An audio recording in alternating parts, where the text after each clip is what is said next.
పితా పుత్ర పవిత్రాత్మకు మహిమ కలుగును గాక.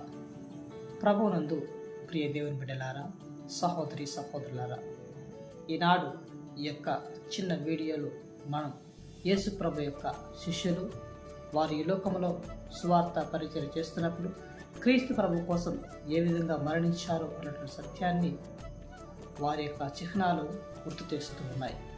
కాబట్టి ఈ యొక్క వీడియోలో వాటిని వీక్షించుదాం. పునీత పేతురు గారు వారి చిహ్నము తాళాలు మరియు తలకిద్దుల స్లీవ. వీరి యొక్క తాళాలు స్వర్గపు ద్వారాల తాళాలను సూచిస్తున్నాయి. అదేవిధముగా వారు క్రీస్తు ప్రభు కోసం మరణించినటువంటి విధానం ఆ యొక్క తలకిందుల స్లీవ సూచిస్తూ ఉంది. క్రీస్తు ప్రేషితుడైన పునీత యోహాను గారు వీరి చిహ్నం విషపూరిత పానపాత్ర. ఆయన క్రీస్తు కొరకు జీవిస్తున్న సమయంలో కొందరు దుండగులు ఆయనకు విషపూరిత పానపాత్రనిచ్చారు. కానీ అది స్వీకరించిన తర్వాత కూడా ఆయన చనిపోలేదు. ఇది ఆయనకు చిహ్నముగా ఉంది. అధికుడైన పునీత యాకోబు గారు వీరి చిహ్నం చిప్పలు.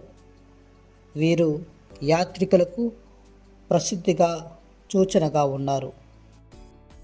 అపోస్తలుడైన పునీత ఆంద్రేయ గారు వారి చిహ్నము ఎక్స్ ఆకారపు శిలువ. ఆయన క్రీస్తు ప్రభు కోసం శిలువలో ఎక్స్ ఆకారంలో కొట్టబడ్డారన్న సత్యాన్ని తెలియజేస్తూ ఉంది. పునీత ఫిలిప్ గారు వీరి చిహ్నము శిలువ గుర్తు మరియు రొట్టెలు. యేసు ప్రభు తన యొక్క ప్రజలకు ఆహారం పంచిపెట్టమని ఫిలిప్ గారికి చెప్పినారు. అది వారి చిహ్నముగా ఉంది.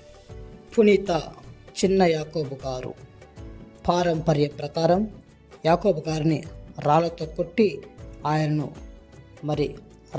రంపముతో కోసినట్లుగా చరిత్రకారులు మనకు బోధిస్తూ ఉన్నారు.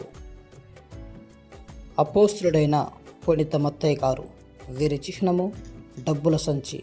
అంటే క్రీస్తు ప్రభు అతన్ని పిలవక ముందు వారు చేసినటువంటి వృత్తిని మనకు తెలియపరుస్తూ ఉంటుంది. పునీత థామస్ గారు వారి యొక్క చిహ్నం కొలమానం కత్తి.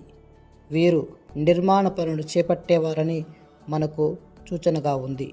అదేవిధముగా వారు బల్లెముతో పొడిచి చంపబడ్డారనే సత్యాన్ని ఎరుకపరుస్తూ.